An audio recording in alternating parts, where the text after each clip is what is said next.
and welcome to Policy Beast. On today's show, we have Philip Jack. He is running for the state representative seat that will be vacated by Tom Santacandro next year.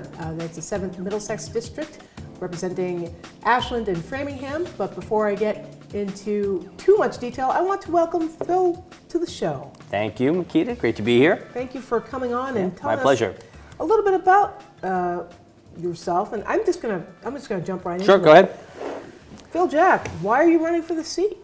Why am I running for the seat? See, I thought you were going to ask me about my background. Well, I kind of am. Yeah. Well, I mean, in the end, it's really for me about representing, not just our district, but the entire, the entire Commonwealth. Mm-hmm. And the key issue for me is, and we were talking before the show a little bit, yep. And not to sound all Bernie Sanders, but the declining middle class. That's what I'm most passionate about. That's what worries me the most about where the direction of the state and the country is going. What specifically concerns you about the current status of the middle class, yeah. and why are you so concerned, and yeah. why is this a big issue for you? And I should say, it's not, my focus on the middle class is not at the expense of, say, working class or people living in poverty. Of course. Because I think, to have that ladder up, you have to have a vibrant middle class. Right. And we've got a declining middle class right now. So if you don't fix the middle class, I think you're shutting down the opportunities for people living in poverty right now. Right. So having said that, I'm not as concerned about sort of the wealth gap. I mean, mm-hmm. I think for me, really, it's the minimum wage. It's the ability to, not to sound all Bill Clinton now, but, well, Phil, you can channel as many politicians as you need to, or policymakers as you need to. I think he hit it. If you work hard and play by the rules, you should be able to live a comfortable, secure life. Okay. That's to me a basic American tenet. Mm-hmm. And that's slipping away. Mm-hmm. I mean, I saw a report recently, happened to be 1968, I think was the year I was born. They were comparing incomes today to 1968, and mm-hmm. I believe the statistics was that they've dropped by about a third, and wow. I don't know how you, but I grew up very working class, mm-hmm. at New York City, and I don't think you could do what we were, we had, all my father worked, it was a good union job for Ma Bell, mm-hmm. He worked there his entire life, never wanted to leave the union, he was offered, never, and it was, he had to work nights and overtime sure. to make it work. But I just couldn't imagine, and we weren't wealthy, but mm-hmm. we weren't poor either. We just a classic American family, mm-hmm. And I just don't think you can do that anymore. Particularly at an entry level job. There's just no way. We don't pay. You can't even get out of poverty at an entry level, and that's not America to me. Mm-hmm. And so that's what gets me involved. I've been involved, and we can talk about different things I've done in politics, but it doesn't come naturally to me. I'm sort of a shy private guy, uh-huh. but I just feel passionate about that, and if you feel like you can help, you should help, and I feel like I can help. Well, you say you're a shy private guy, but you've actually been in public service and have reached out to help your friends and neighbors in the past in various roles. I know that you were a selectman here in Ashland for a few years. You were actually chair of the board of selectmen, were you not? I served one term, and one of those years was chair. And soon after moving to Ashland, I wanted to get involved. I just, and affordable housing has always been near and dear to my heart. So the first thing I did was I joined the Affordable Housing Committee. Mm-hmm. Was on that for a while. With my legal background, and I looked around, I thought the ZBA was a good fit, so I actually got on the zoning board. Mm-hmm. And then after that, I ran for selectman. Did a term of that, but my kids were so young. My kids were so young, and yeah. it just I didn't run for re-election. They were too young for it at the time. Yeah. But I've tried to stay involved, and I love coaching. So I've been coaching for 9-10 years now, soccer mostly. I was about to say, what are you coaching specifically? It's soccer, yeah. Okay. And then I'm back on the ZBA now. I'm chair of the ZBA. I was about to say, because you're back on the board. I'm back now. on the ZBA. And are you chairing the board? I'm chair right now, yeah. Oh, okay. Yeah. So affordable housing is yet another issue that you feel very strongly about. Why are you concerned about affordable housing, or what are some of the issues around that regionally that you see that concern you? Well, again, I think it gets back to being able to attain a comfortable, secure middle class lifestyle. You have to have access to affordable housing, Right. and particularly in our region. That's such an expense driver. The cost of housing.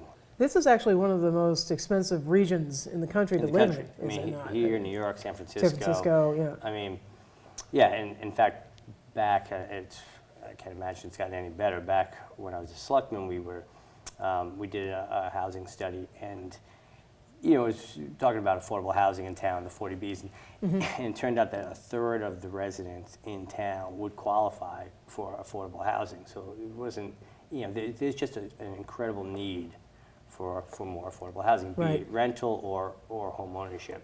Now, it's kind of interesting too, because you open up the paper and you read the news, and housing prices are just astronomical.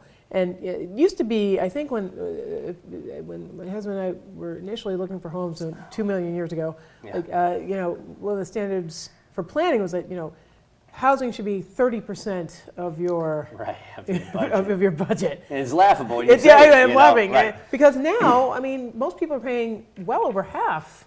Yeah. Well over half their paychecks are going to just housing. Right.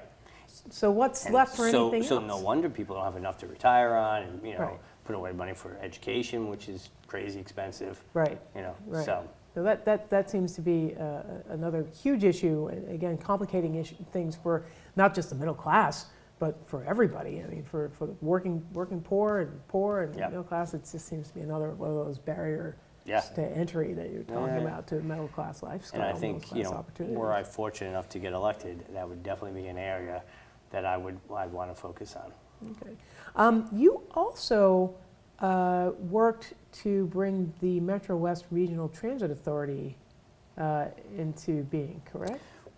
We'll give proper props there. It was Karen Karen Spilka, Spilka, yeah. Senator Spilka, who really pushed that through it and secured the funding for it. And kudos to her for doing it, because I don't think many people thought she'd get it done, and she did. And so I was on the first board.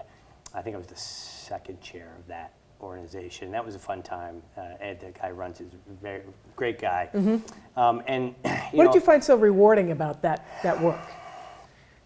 I mean, first, just like, I'm an entrepreneur at heart. I mean, that's just another part of me. I love government, but I also love business and entrepreneur, and so I love any kind of startup. And so that was fun right there. But interesting. the two sort of coincided, the two things that I'm passionate about. So, it was a startup, but it also had public policy, aspects that I believed into it. Provide transportation to, obviously, to people who are trying to get to work, who otherwise couldn't get there, but Right. also for, people who are disabled, elderly.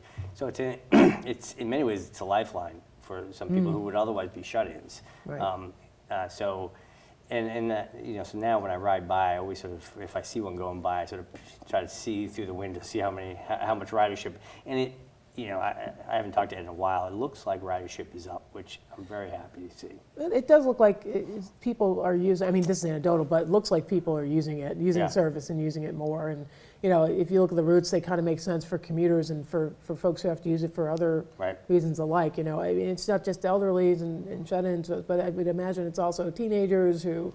Yeah, getting to the mall. Getting to the something like mall, that, right. because let's face it, mom and Yeah. dad can't, drive all the Right, time, and right. they can't always grab, they're not old enough or able to drive just yet. So, I mean, it almost brings the same sort of opportunities that you'd have closer to Boston in suburbs or even Yeah. in Boston, closer to Boston, out to those of us in Metro West, and giving us access to those same Yeah. sorts of resources, which is can't be a bad thing. Yeah.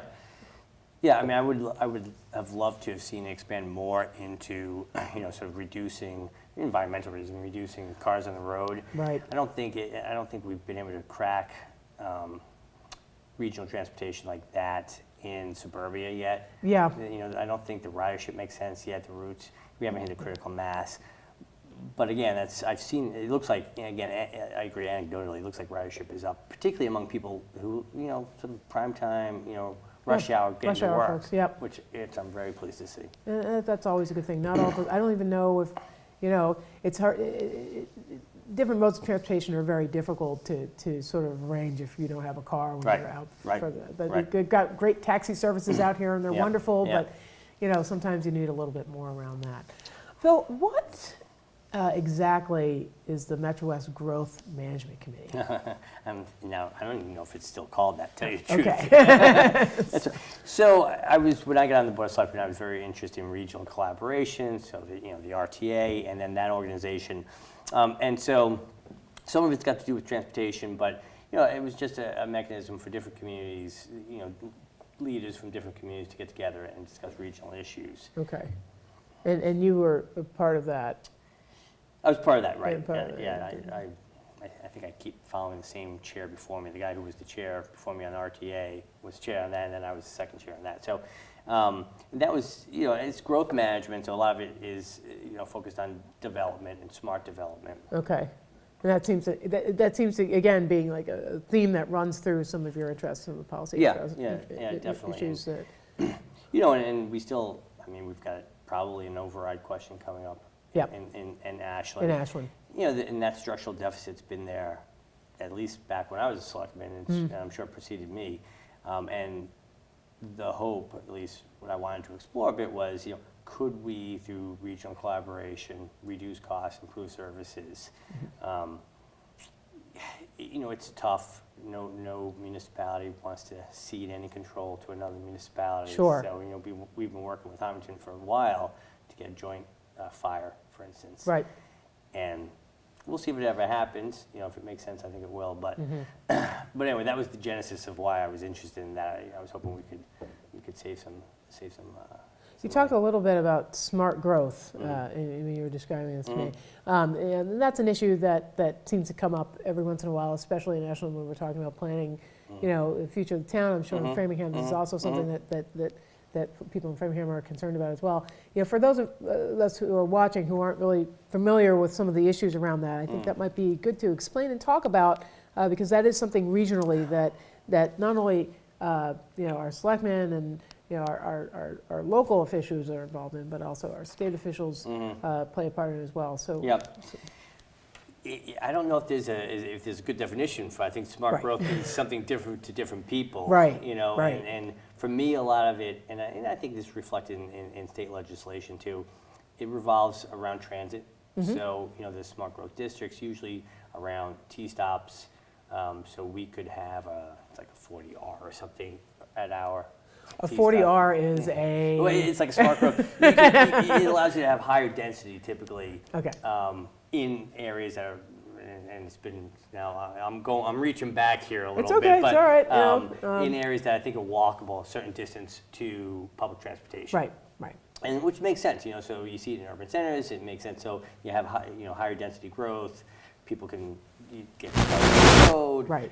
People can walk to to the public transportation and then get to their jobs that way. And it's been one of those sort of buzzy terms that people kind of throw around when they're talking about planning for the town and doing all these sort of things. But sometimes I like to slow down a little bit and define these sort of things. So. And I think you have to be careful though. You don't want to give up. You don't want to have too much high density housing and not enough open space. But I think at least Right. in Ashland, I think we've done a very good job of maintaining our open space. Yeah, and it's something that's clearly people here are very concerned about. So, and people in surrounding towns as well, and people in Framingham. But to tie it back, and usually that housing is also more affordable because you need less land. Land's one of the main drivers in the cost of housing. Right. And so, higher density housing typically is more affordable.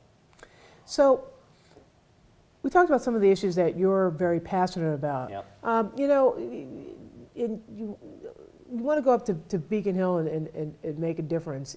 So, I understand that as a freshman legislator, if you are so elected, there aren't a lot of opportunities for folks who are just fresh in. What do you say, the speaker's not going to elevate me immediately? Like immediately. Chair of Ways and Means? I think that whoever gets elected actually in this seat will immediately be elevated to that. At least for chair. At least for chair of Ways and Means. Right, Minimally. Right. But, there are other ways to make a difference. So how do you envision how would you make a difference, when you go up there, knowing that there are a lot of limitations on the new kid on the block? Sure, getting a lot of legislation passed, right? Yeah, I mean, right. that's realistic. That probably won't happen, but doesn't mean you can't. I've talked to Tom Santacana, I've talked to all the sort of the local legislators, because before I announced, that was my first question to every single one of them. Mm-hmm. I don't want to do this if I can't go and actually make a difference. Okay. I don't need to hear myself speak. If I actually can't go and do good, Right. I have a great life right now. I don't, If you wanted to hear fine. yourself speak, I though, could have a talk show. You could have a talk show on local Right. cable. That's, you could like to do that. Right. And so, you speak so well. Thank you. But universally, the answer was, an unqualified yes. You can definitely make a difference, but be realistic. Be realistic about, particularly your first term, about how much you're going to get done. Build those relationships, and I think I've got the people skills to do that. And particularly, we're very lucky to have Karen Spilka as our state senator. I mean, she now has built those relationships, has risen up, and she's got a lot of juice on Beacon Hill. And I think, one of the things I can do is be a reliable partner for her on the other house. But there's other things, there's definitely legislation that I would want to have some input on. I think Dan Wolf has an interesting bill out there, raise minimum wage to $15 an hour on sort of big box, so employers with over a certain number of employees. Why do you support that? Because there are two sides. There are two sides of that Yeah. issue. Well, and everybody would like to say like, increasing the minimum wage, that would be a fair thing to do. But other people say Sure. that's going to put pressure on It's employers. And right, and you're going to actually hurt the people hurt that the you're people trying that you're trying to help benefit, the most. And the studies that I've seen don't bear that out. That employment takes a significant hit when you raise. Now it has to be gradual. I think if you jump to $30 an hour, clearly, but if you have a gradual increase, I don't think there's really, and I could be wrong, and I've got some people working for me looking that up, to make sure, but there does not seem to be any study that shows an appreciable drop in employment for, at the those entry-level jobs when you gradually raise minimum wage. And, again, we're making a third less than we did back in 1968, and people, $15 an hour, I don't even know if that gets you truly out of poverty. Sure. Sure. And that, and that's why I want to look at that legislation that's been introduced, because it wouldn't affect small businesses. Okay, well, that was the other thing too. Right. Being, small business owners will be the first ones who. Right. will And I'm a small have business to- owner, I get it, Okay. Yeah. But I think it would be a good place to start.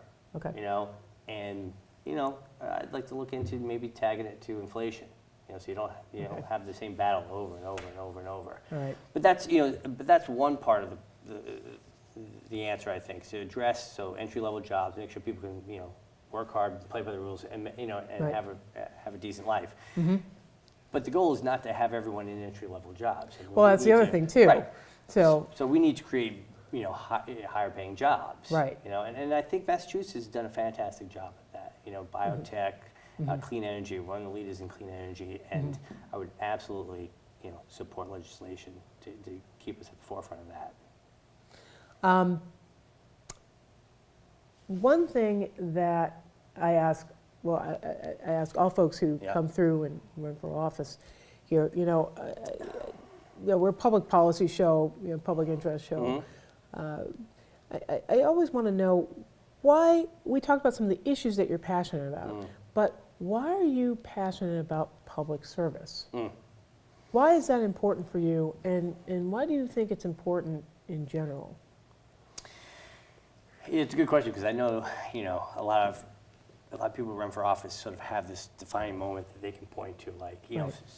My kid got sick and I got into health, and that's what. Yeah.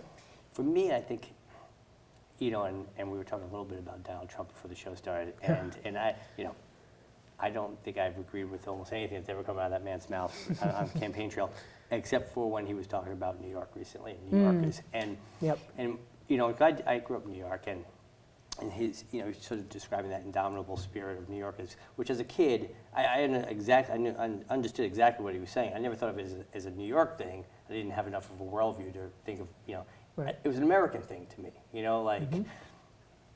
you can do anything, you can achieve anything, anyone could be president, anyone could become wealthy. I mean, like, these were things we just believed, you know, and and I see that slipping away, and I think government, and I love capitalism. You know, I'm an entrepreneur, but I also think government has a role to play. I mean, you have to have capitalism under progressive democracy. That's the combination. I think that will lift the most people up in our country. But you have to have that progressive democracy. Right. You know, there's this sort of libertarian and Randian fantasy out there that, you know, the invisible hand will solve all ills, and I just don't agree with that. But I think a lot of people seize on that philosophy as well, because there's the other side to that is, and this is a side I don't think many people disagree with, is, you know, that kind of, I wouldn't say rugged individualism, but the ability to be able to get up on your feet and work hard and keep pressing and doing the best that you can. Yeah. I think that's what a lot of people find most attractive about that philosophy. The other piece is there's, I think, a great variance on how. I don't disagree with you. And I think, it annoys me a little bit as a Democrat that the Democrats have seemed to have ceded capitalism to Republicans. You know, like I wish we would take it back a little bit more. Okay. You know, because like I said, entrepreneurialism just runs in my blood. It gets me excited. I love that. But to get back to your question about public service, I think you know. Yeah, I didn't want to turn this into a debate about objectivism and rant, because that's a whole different show, which I'd be happy to do, but not right now. I mean, you know, for me, you know, like when Bernie Sanders, you know, picks on corporations and stuff, you know, I think it's not, you know, as a lawyer, you sort of know, you know, there's a fiduciary duty for people who run companies to maximize profits, right? Right. It's not their job, it's the job of policymakers, elected officials, then to set the rules and to set the policy goals within which these companies work, you know? So that, I think, and that's why I'm saying you have to have a strong progressive democracy that sets the table, it sets the rules, here's what we're trying to achieve, and then, you know, as a business owner, I don't mind regulations, I just want to know what they are, and I want the rules enforced fairly to everyone. And I think that's what has annoyed many people in the country, where it seems like the top, you know, the big companies get away. They don't have to pay attention to the rules. But the little guys. The little guys have to pay attention, but the bigger corporations. So it's not so much regulation. I mean, I think the last crash shows you have to have regulation. Sure. You know, capitalism just run rampant is not the answer. You need smart regulations. Just apply them fairly, you know. Smart and fair regulatory. As opposed but you have to have, you know, again, you can't just let capitalism, you know, pick winners and losers. That's our job as society, is to say, okay, these are our goals. You know, we want everyone to be able to live a comfortable life, you know, and we want access to health care. We want a clean environment, you know, and set those public policies, set the rules, and then let private enterprise go. Well, we've gotten very philosophical here in the last few minutes of the show. No, that's good. That's good. This is what it's all about. But in our remaining few minutes, I will ask the question that I asked to all the candidates, no matter what office they are running for, who come across my show. And I think this might be a good way to end it. Okay. Phil Jack, why should someone vote for you? Why should someone vote for me? Well, I mean, I think for all the reasons we were talking about, I mean, if my worldview, if you agree with my worldview, and you want someone who's going to, you know, go to the State House and fight for the things that I think are important to fight for, you know, middle-class jobs, good-paying jobs. We haven't even talked about education. No. You know, I mean, particularly in the town of Ashland, I mean, Karen and Tom have done a fantastic job of, and Chris Walsh and some other people, you know, in making Chapter 70 funding more equitable. But there's work to be done still. You know, I mean, the whole override question that's in front of us, I think everyone acknowledges that if we had equitable funding, we wouldn't need it. And so, you know, and again, we didn't talk about that, but that would be one of the major things that I would go and fight for not just Ashland, but Framingham. You know, I have some precincts in Framingham as well that desperately, you know, need those funds as well. So, you know, if that's what people believe in, if they share that vision, then I think, you know, I'm the person who be able to go and build very good relationships with other legislators and hopefully accomplish those goals. Well, Phil, I think we're going to leave it at that. All right. And I will say this, it's going to be a long election season ahead, so if there's another opportunity for you to come on the show, we'd love to have you back. We can talk a little bit more about that education piece. Yeah. But in the meanwhile, thank you so much for joining us here on Policy Beast. Thanks for having me. And thank you for joining us on Policy Beast. Please stay tuned. We're going to be having several interviews with other candidates over this election season and talk more about some of the issues facing our neighbors in Ashland, Framingham, and all the surrounding communities. Thanks so much for joining us.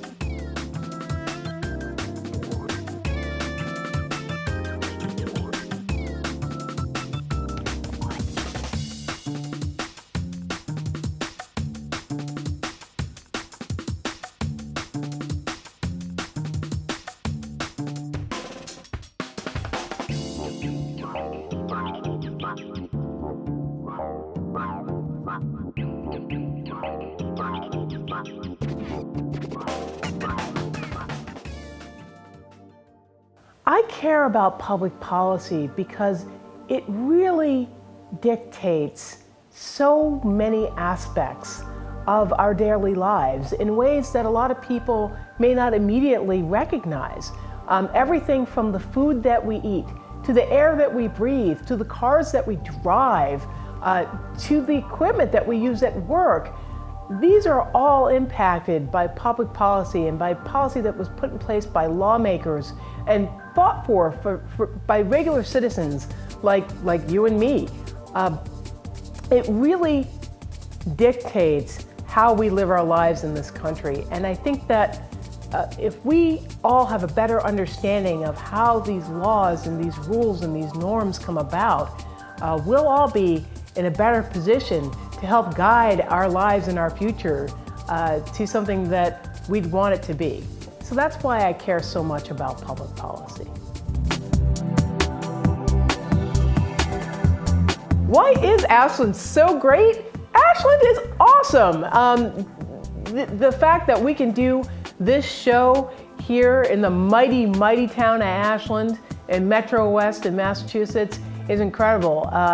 We've got so many incredible resources, so many people with so much talent right here in town. It makes it very easy to do a show like mine because I can basically open the door and stick my head out of it and say, hey, what's going on? And half a dozen, actually more than dozens and dozens and dozens of people can respond and say, hey, there's something exciting going on that you need to know about.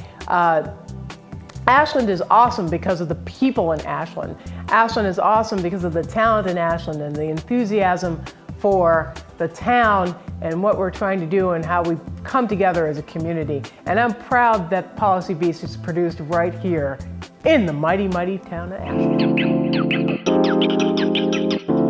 You know, we could have produced this show in a lot of different ways. As everyone knows, new media is taken off. You can go directly to the internet and do whatever you want. But I decided to start Policy Beast on my local public access television station because it is such a tremendous resource for the community. And public access cable is very unique. Where else in the world can you really go down to your local TV station, produce a show, have your friends and neighbors on, talk about issues that you care about, and then have that show shown right there on cable TV next to a whole bunch of other channels that are being broadcast nationally, internationally.